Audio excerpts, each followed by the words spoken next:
Hello students of class 10th math बच्चे, जैसे कि आपका चैप्टर नंबर 6 कॉन्टीन्यूटी में है, जिसमें बेटा आज हम आपकी एक्सरसाइज 6.3 के ऊपर वर्क कर रहे हैं, जिसमें बेटा आपका 4th क्वेश्चन और 7th क्वेश्चन अभी रहता था। बेटा मैं अब आपको 4th और 7th क्वेश्चन जो है वो करवाऊंगी, लेकिन उससे पहले मैं आपको 9th क्वेश्चन जो है वो करवा रही हूँ। ठीक है, आज हम इन 3 क्वेश्चन के ऊपर वर्क करेंगे। ठीक है बेटा, तो देखो बेटा 9th क्वेश्चन में क्या है, इसने बोला कि फिगर है ये 6.39, ये एक फिगर है जिसमें ये ए बी एंड सी ये एक ट्राइंगल दिख रही है, एक ए एम एंड पी ये एक ट्राइंगल है, दो राइट एंगल ट्राइंगल्स हैं। एक का राइट एंगल बी के ऊपर बन रहा है और एक का एम के ऊपर बन रहा है। पहले तो मैंने इन दोनों ट्राइंगल्स को सिमिलर प्रूफ करके बताना है, फिर मुझे इनकी साइड्स की जो रेशो है वो सेम करके बतानी है। ठीक है, ये आपका क्वेश्चन है। चलो बेटा, तो मैं आपका क्वेश्चन जो है वो स्टार्ट किए देती हूँ। Question number 9th। ठीक है, यहाँ पे हम स्टार्ट करते हैं।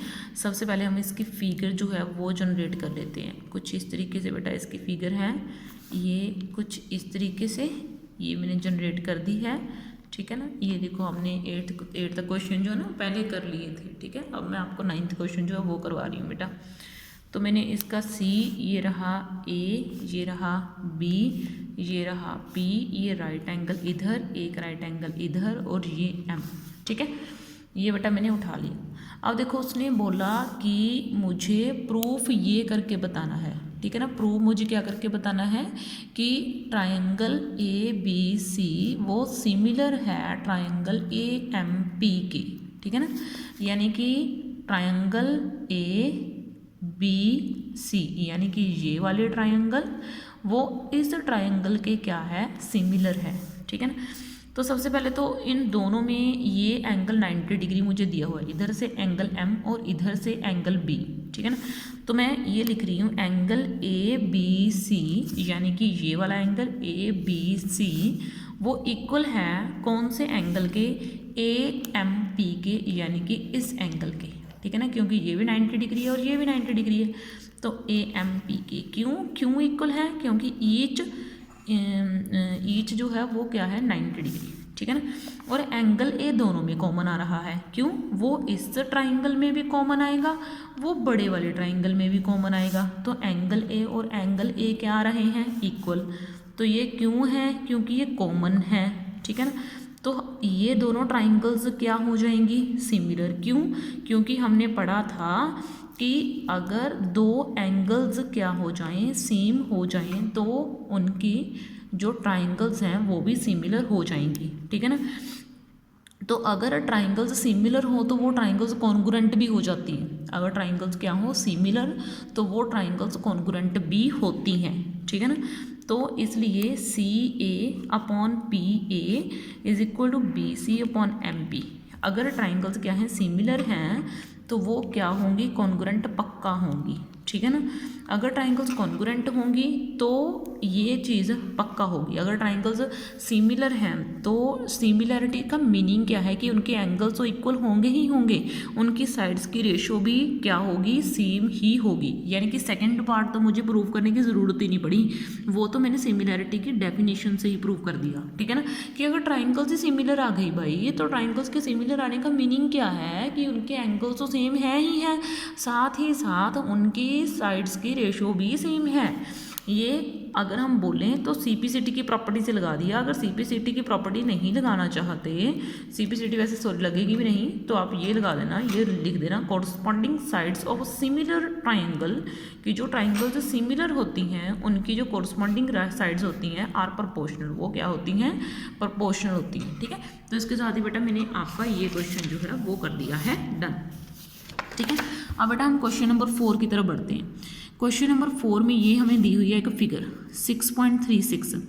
इसमें क्या है, हमें ये साइड्स की रेशो दी हुई है, क्यू आर पूरी साइड के नीचे, क्यू ऐसे इतनी सी साइड। ठीक है ना, ये दी हुई है, इधर क्यू टू पूरी साइड के नीचे इतनी सी साइड पी आर ये दी हुई है। ठीक है ना, साइड्स की रेशो है, तो एंगल 1 है, ये एंगल 2 है, दो एंगल हैं और दोनों के दोनों एंगल इक्वल हैं।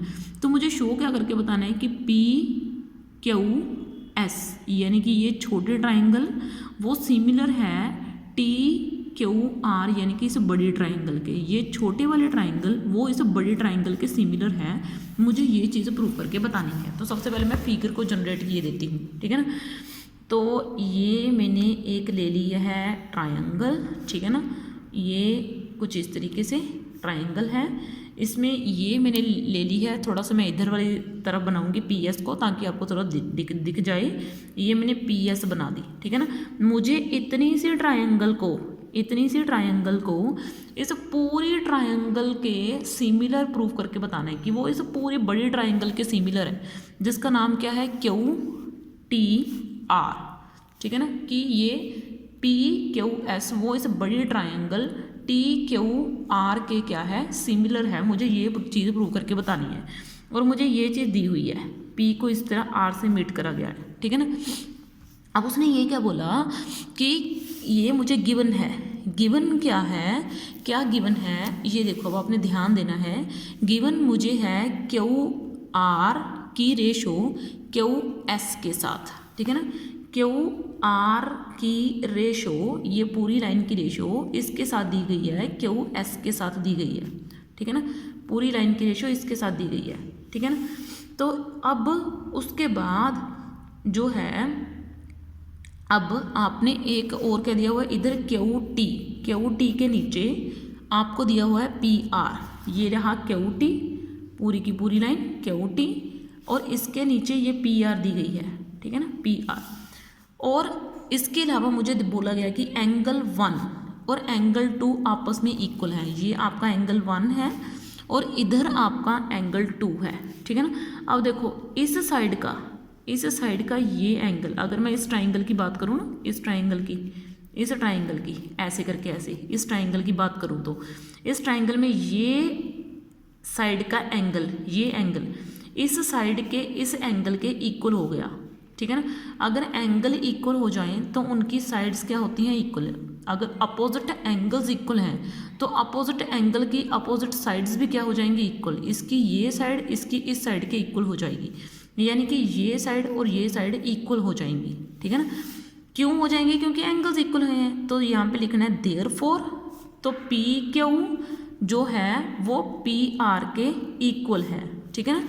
प्रॉपर्टी आपने लिख देनी है, equal angle has equal opposite sides, equal angle has equal opposite sides, ठीक है ना, इक्वल अपोजिट साइड्स, ठीक है ना, या equal opposite side has equal opposite angles. हम इसको दोनों तरीके से यूज़ कर सकते हैं। और अगर आपको गिवन क्या है, गिवन है Q R upon Q S Q T upon Q P, ये मुझे गिवन है। सेकंड, तो in triangle P Q S and triangle क्या टी क्यू आर, ठीक है ना। ये मेरे पास दो ट्राइंगल्स मैंने ले ली। कौन सी ट्राइंगल, एक तो पी क्यू एस ले ली छोटे वाली, एक टी क्यू आर ले ली बड़े वाली। मैंने पता क्या करा, ये क्यू पी कैसे पुट करा, मैंने इस पी आर की जगह पर ये पी आर की जगह पर ये पी क्यू डाल दिया, ठीक है ना। तो मैंने एक रिजल्ट तैयार कर लिया है, ठीक है। अब देखो बेटा, इन triangle P Q S and triangle T Q R में ये जो एंगल क्यू आर है अपॉन क्यू एस वो Q T upon Q P equal आ चुका है, कि साइड्स की रेशियो इक्वल आ चुकी है। देखो क्यू आर के नीचे से पूरी ट्राइंगल की रेशियो के नीचे ये क्यू एस आ चुकी है, यानी कि ये छोटी ट्राइंगल थी, ये वाली इतनी सी ट्राइंगल, क्योंकि हमने कॉन्ग्रुएंसी जो प्रूव करनी है इस ट्राइंगल की करनी है, इतनी सी ट्राइंगल की बड़ी ट्राइंगल से करनी है, यानी कि इतनी सी ट्राइंगल की कॉन्ग्रुएंसी मुझे इस बड़ी ट्राइंगल से प्रूव करनी है, ठीक है ना। तो इस साइड के नीचे ये पूरी साइड आनी चाहिए, ठीक है ना, ये पूरी साइड के नीचे इतनी सी आनी चाहिए। तो पूरी साइड कितनी है, क्यू आर, इसके नीचे इतनी सी आ रही है क्या, क्यू एस, और ऊपर से भी ऐसे ही होना चाहिए पूरी साइड, यानी कि ये पूरी साइड कितनी है, क्यू टी के नीचे इतनी सी साइड आनी चाहिए, यानी कि क्यू पी वो आ रही है, ठीक है ना, क्यू पी आ रही है। तो साइड्स की रेशियो सेम हो गई, और बाकी आपका एक एंगल भी कॉमन आ रहा है। कौन सा, ये एंगल क्यू, देखो इधर एंगल क्यू है, इधर भी एंगल क्यू है, वो क्या आ रहा है, सेम, यानी कि एंगल वन क्या आ रहा है, सेम। तो angle Q is equal to angle Q डाल दो, चाहे इसको angle one is equal to angle one डाल दो, वो क्या आ रहे हैं, सेम, यानी कि कॉमन आ रही हैं, ठीक है ना। तो ये भी क्या लग गया, बाय एंगल क्राइटेरिया लग गया। तो एंगल क्राइटेरिया से जो ट्राइंगल पी क्यू एस है वो सिमिलर प्रूफ हो चुकी है किसके, टी क्यू आर के, ठीक है। तो इसके साथ ही बेटा मैंने आपका ये कर दिया है डन। अब नेक्स्ट वीडियो में हम आपका जो है 7th क्वेश्चन वो उठाएंगे, वो भी काफ़ी अच्छा है और करने लायक है। ओके बेटा, थैंक यू।